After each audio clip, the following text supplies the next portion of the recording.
तो हम लोग शुरू करते हैं इसका आगे परीक्षा पे अभ्यास। बहुपद पर चर्चा चल रही थी, तो ये प्रश्न नंबर 21 है। निम्नलिखित द्विघात बहुपद के शून्यकों को ज्ञात कीजिए और शून्यकों तथा गुणांकों के बीच के संबंध की सत्यता की जांच कीजिए। तो इस तरह के प्रश्न हम पहले कर चुके हैं। तो यहाँ पर हमें शून्यक निकालने हैं, यानी कि इसके गुणनखंड करने हैं, और फिर उसके बाद में जब हम गुणनखंड करके शून्यक निकाल लेंगे तो शून्यकों का योग हमें देखना है वास्तव में क्या होता है, और शून्यकों का योग जो यहाँ से सूत्र बताया गया है -b/a से, उससे देखना है, और वो बराबर बराबर होंगे। और इसी तरह से गुणा हमें देख लेनी है कि जो वास्तव में गुणा है वो क्या है, और जो यहाँ से गुणा आएगी सूत्र से c/a करके वो क्या है। तो ये हम प्रश्न इस तरह के लगा चुके हैं कई सारे। हम इसमें प्रश्न नंबर 4 देख लेते हैं। तो प्रश्न नंबर 4 यहाँ पर है, ax²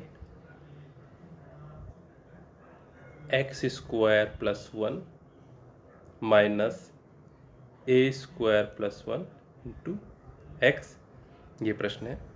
अब यहाँ पर हम देखेंगे तो व्यवस्थित नहीं है, तो इसको हमें व्यवस्थित करना है। तो a के अंदर गुणा कर देंगे हम, ax² + a माइनस, अब ये पूरा x के साथ में लिखा हुआ है तो हमें ये ऐसे ही चाहिए, तो a² + 1 × x। a जो है हमारा अचर पद है, इसको हम किनारे कर दें, तो ax², फिर यहाँ बन जाएगा -a² + 1 × x प्लस a। अब ये हमारा यहाँ पर मानक रूप बना, a²x minus a² + 1 × x plus a। अब हम यहाँ पर देखें, अगर इसे गुणनखंड करने की बात है, वैसे तो हम करते ये थे कि x² के गुणांक और अचर पद को गुणा करके फिर उसके हम करते थे टुकड़े। तो यहाँ पर हम देख ले तो सीधे सीधे हमारा x के साथ में जो ब्रैकेट लिखा है इसमें दो पद ऑलरेडी हैं, तो ax² ब्रैकेट हम खोलेंगे -a²x minus x plus a, 4 पद बन गए। शुरू के 2 पद, बाद के 2 पदों में हम देख लें। जनरली इस तरह के प्रश्नों में गुणनखंड इसी प्रकार हो जाते हैं। तो ax हम कॉमन ले लेंगे, तो यहाँ आ जाएगा x माइनस a। अब यहाँ पर हम -1 कॉमन लेंगे, तो -x से जब -1 गया तो x बचा, प्लस a था, माइनस हमने बाहर निकाल लिया तो माइनस बचा। अब हमारा x - a ब्रैकेट कॉमन है, तो दूसरे ब्रैकेट में बचा ax - 1। अब हमें दोनों ब्रैकेट को जीरो करना है कि यदि x - a को अगर हम जीरो करते हैं तो x का मान आ जाएगा a। यदि ax - 1 को जीरो करते हैं तो यहाँ से आ जाएगा ax बराबर 1, और फिर यहाँ से आ जाएगा x का मान 1/a, यानी कि एक मूल हमारा आया a, एक मूल हमारा आया 1/a। अब यहाँ पर हम योग देख लें, मूलों का योग, तो a + 1/a, ये हमारा यहाँ पर मूलों का योग हो जाएगा, a + 1/a। इनको हम जोड़ दें। जोड़ने का तरीका वही कि इस a के बटे में कुछ नहीं था तो बटे की लाइन खींचकर 1 लिख लें, फिर दोनों के हर बराबर होने चाहिए। तो यानी कि जो पहली वाली भिन्न है, बहुत आसान तरीके से इसको हम अंश और हर में a से गुणा कर दें, प्लस 1/a। जब गुणा करेंगे तो अंश अंश की गुणा हो गई a² बटे 1 और a की गुणा a प्लस 1/a। हर बराबर हो गए। जब भिन्नों में हर बराबर हो जाते हैं तो वो आसानी से अंश अंश उनके जुड़ जाते हैं, तो a² + 1, तो a² + 1/a, ये हमारा यहाँ पर जो है योग हो गया इसका। अब हम प्रश्न में देख लें कि जो प्रश्न में हमारा था, तो प्रश्न के हिसाब से योग क्या निकल रहा था। तो प्रश्न के हिसाब से हम देखें, हमारा जो समीकरण था, ये है समीकरण हमारा, क्योंकि इसमें x² का पद अलग है, x का पद अलग है और अचर पद अलग है। तो यहाँ पर हम देखें तो योग यहाँ पर क्या होता, माइनस और b/a का मान है -a² + 1 बटे में माइनस माइनस प्लस हो जाएगा, तो a² + 1/a, ये हमारा यहाँ पर योग निकला। और हमने जो वास्तव में योग निकाला है वो भी हमारा यही निकला, a² + 1/a। अब गुणा देख लें यहाँ पर,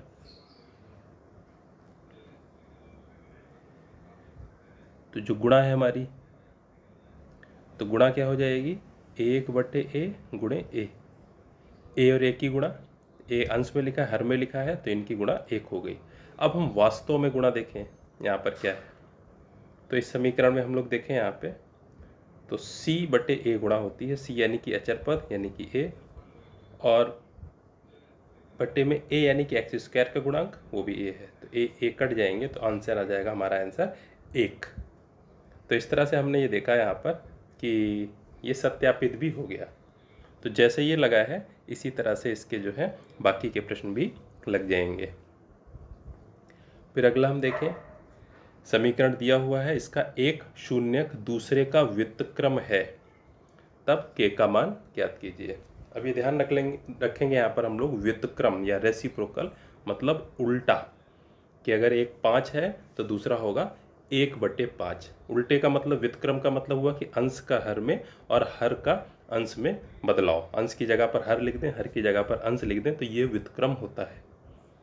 तो हम मान लें यहाँ पर कि माना एक शून्यक जो है अल्फा है, इसलिए प्रश्नानुसार जो दूसरा शून्यक है वो हमारा क्या हो जाएगा, 1/अल्फा।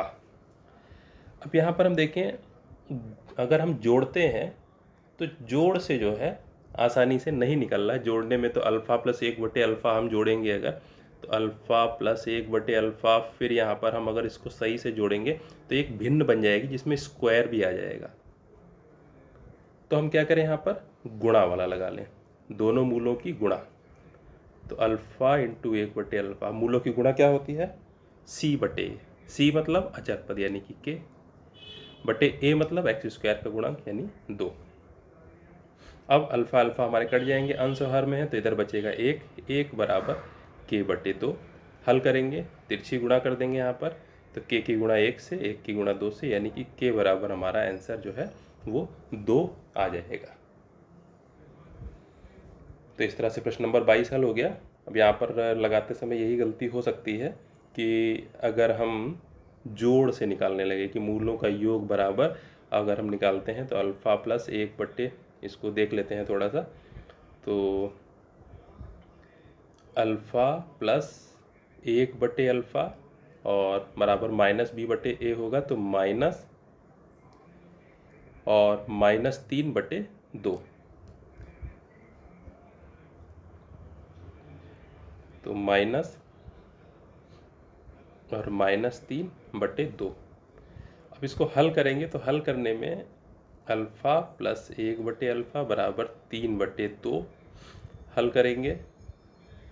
अब इधर अगर जोड़ते हैं हम, तो इस अल्फ़ा के बट्टे में 1 मान लेंगे, जोड़ेंगे तो अल्फ़ा² प्लस 1/अल्फ़ा बराबर 3/2, गुणा करेंगे तो एक फिर से द्विघात समीकरण बन जाएगा। तो ये फंसने वाला हो गया। अब हमें गुणा ही लगानी है, ये हमें देखना पड़ेगा, हमें व्युत्क्रम समझ में आएगा कि अल्फ़ा 1/अल्फ़ा गुणा करने से 1 हो रहा है, तो शायद एक गुणा से प्रश्न लग जाए, और गुणा से ये लग भी गया है। फिर अगला है, बहुपद दिया हुआ है कि शून्यकों के वर्गों का योग, शून्यकों यानी कि अल्फ़ा बीटा के वर्गों यानी कि अल्फ़ा² और बीटा² का योग यानी कि अल्फ़ा² प्लस बीटा² और बराबर 20 दिया हुआ है। तो हमें यहाँ पर कह रहा है के का मान ज्ञात करना है। अब ये थोड़ा सा अल्फ़ा² प्लस बीटा² आ गया, तो यहाँ पर हमें जो सर्व समीकरण थी कि अल्फ़ा प्लस बीटा का होल स्क्वायर यानी a प्लस बी का whole square, a² b² plus 2ab, और a माइनस बी का होल स्क्वायर भी जरूरत पड़ सकता है, तो a माइनस बी का होल स्क्वायर बराबर a² plus b² minus 2ab, ये हमें दिमाग में रहने चाहिए। समीकरण हम देखें तो यहाँ पर समीकरण लिख लेंगे x² minus 4x plus k। अब शून्य किसके मान लेंगे, अल्फ़ा और बीटा। अब अल्फ़ा बीटा का जोड़ और गुणा जैसा हमने सूत्र पढ़े उस तरह से निकालेंगे, तो मूल शून्यकों का योग अल्फ़ा प्लस बीटा बराबर माइनस और b/a, तो b का मान ऑलरेडी -4 है, a का मान 1 है, तो -4, यानी कि हमारा बन गया ये अल्फ़ा प्लस बीटा बराबर माइनस माइनस से गुणा प्लस हो जाएगी, तो 4, एक ये हमारे पास आ गया। गुणा निकाल लेते हैं तो अल्फ़ा बीटा बराबर सी बटे सी का मान है हमारा के और बटे में ए का मान है 1, यानी कि अल्फ़ा बीटा बराबर आ गया हमारा के। एक ये वैल्यू हमें पता चल गई। और तीसरा कह रहा है शून्यकों के वर्गों का योग, यानी कि alpha square plus beta square बराबर 20। तो अल्फ़ा स्क्वायर प्लस, इसमें कुछ हल होगा नहीं, बीटा स्क्वायर बराबर 20। तो ये हमारा एक तीसरा। तो हमें 3 चीज़ें यहाँ पर पता हो गई। कह रहा है के का मान ज्ञात करना है, यानी कि हमें इस तरह से लगाना है कि हमें अल्फ़ा बीटा का मान ना पता चले, कोई बात नहीं, के का मान पता चले। अब यहाँ पर हम देखेंगे समीकरण हमारे हो गए 3, ये पहला समीकरण, ये दूसरा और ये तीसरा। तो हमेशा ध्यान रखेंगे गणित में कि जब भी समीकरण हमारे पास होंगे तो जितने समीकरण हैं उतनी ही अननोन राशियाँ, अज्ञात राशियाँ होंगी तो उनके मान निकल आते हैं, या जितनी अज्ञात राशियाँ हैं उतने ही समीकरण होने चाहिए। जैसे 2 अज्ञात राशियाँ होती है अल्फ़ा बीटा, तो कम से कम 2 समीकरण हमारे पास होने चाहिए थे। यहाँ पर क्या है, 3 अज्ञात राशियाँ हैं अल्फ़ा बीटा और के, तो हमारे पास 3 समीकरण होने चाहिए और 3 समीकरण हमारे पास यहाँ पर हैं। अब ये हम लोगों को अभ्यास से आएगा कि हम लोग इसको हल कैसे करें।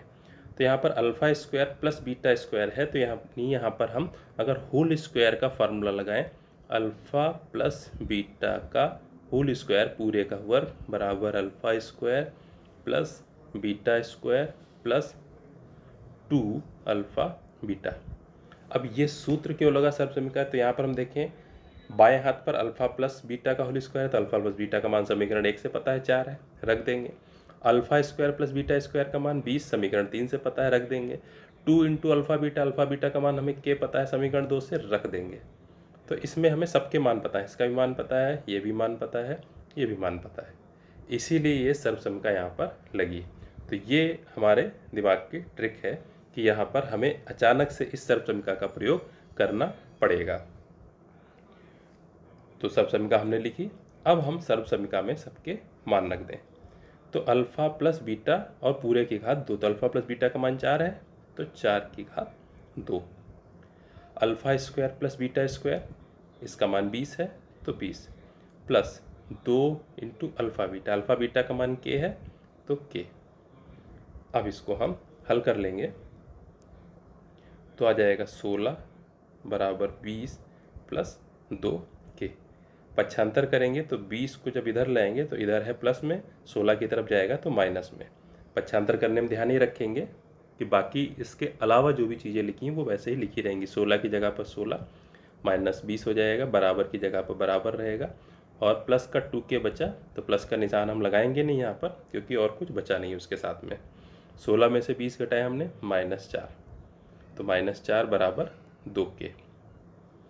अब हम के साथ 2 जो है गुणा में है, इधर आएगा तो बटे में आ जाएगा, यानी के बराबर -4 बटे 2, काट देंगे, 2 एकम 2, 2 दूनी 4, तो के का मान आ जाएगा हमारा -2। तो इस तरह से सवाल में के का मान जो है हमारा, ये था प्रश्न नंबर 23। तो के का मान हमारा यहाँ पर -2 आ गया। तो ये देखना पड़ेगा हमें कि ये सर्वसमीकरण हमने यहाँ पर अलग से लिखी है और पूरा सवाल इस सर्वसमीकरण से ही लग गया। अब सर्वसमीकरण से लगा और अल्फ़ा प्लस बीटा यानी ए प्लस बी के होल स्क्वायर से लगा, ये हमको याद रखना पड़ेगा। और कहीं कहीं ये बनाना भी पड़ेगा, आगे कुछ प्रश्न आएंगे जिसमें हमारा 2 अल्फ़ा बीटा नहीं है तो वो जोड़ घटा करके बनाना भी पड़ता है। फिर अगला है प्रश्न नंबर 24, द्विघात बहुपद ज्ञात कीजिए जिसके शून्यक दिए हुए हैं हमें। अब वही है, इस तरह के प्रश्न हमने लगाए हुए हैं, दोनों शून्यकों का योग हम ज्ञात कर लेंगे, दोनों की गुणा ज्ञात कर लेंगे, और फिर वही सूत्र, जितनी बार सूत्र लिखेंगे याद हो जाएगा, एक्स स्क्वायर माइनस मूलों का योग इंटू एक्स प्लस मूलों का गुणनफल, या फिर एक्स माइनस पहला मूल इंटू एक्स माइनस दूसरा मूल। हल कर जाएंगे तो इससे ये हमारा द्विघात बहुपद बहुत आसानी से बन जाएगा। तो जब हम इसको बोर्ड परीक्षा के पहले रिवाइज करेंगे तो रिवाइज करने में हम इसी तरह से रिवाइज इसको कर लेंगे।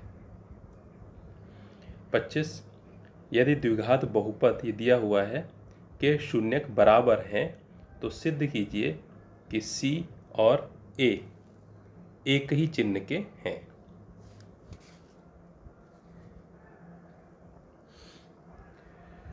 अब इसमें जो है शून्यक बराबर है, यानी कि पहला भी शून्यक अल्फा है अगर, तो दूसरा भी शून्यक जो है वो अल्फा है। तो अगर ऐसा है तो यहाँ पर ये कह रहा है कि हमें सिद्ध करना है कि c और a यानी कि अचर पद और x स्क्वायर का गुणांक दोनों ही जो हैं वो एक ही चिन्ह के होंगे, या तो प्लस प्लस होंगे या माइनस माइनस होंगे। तो यहाँ पर हम देखें गुणा, मूलों की गुणा, शून्यकों की गुणा, तो गुणा क्या होगी यहाँ पर अल्फा इंटू अल्फा, और सूत्र के हिसाब से गुणा क्या हो जाएगी c बटे a। अल्फा अल्फा की गुणा करेंगे तो अल्फा स्क्वायर बन गया, और RHS में क्या बना हमारा c बटे a। अब यहाँ पर हम देखें अल्फा स्क्वायर बराबर c बटे a बना। अब ये अल्फा स्क्वायर है, किसी भी चीज़ का वर्ग अगर हम करेंगे तो वर्ग हमेशा 0 से बड़ा होगा, चाहे निगेटिव ऋणात्मक संख्या हो, चाहे धनात्मक हो, भिन्न हो या दशमलव हो, कोई भी हो। यानी इसका जो LHS है वो ग्रेटर देन 0 होगा, 0 से बड़ा होगा। तो जब बायां पक्ष 0 से बड़ा है तो दाहिना पक्ष भी 0 से बड़ा होगा, क्योंकि वो उसी के बराबर है।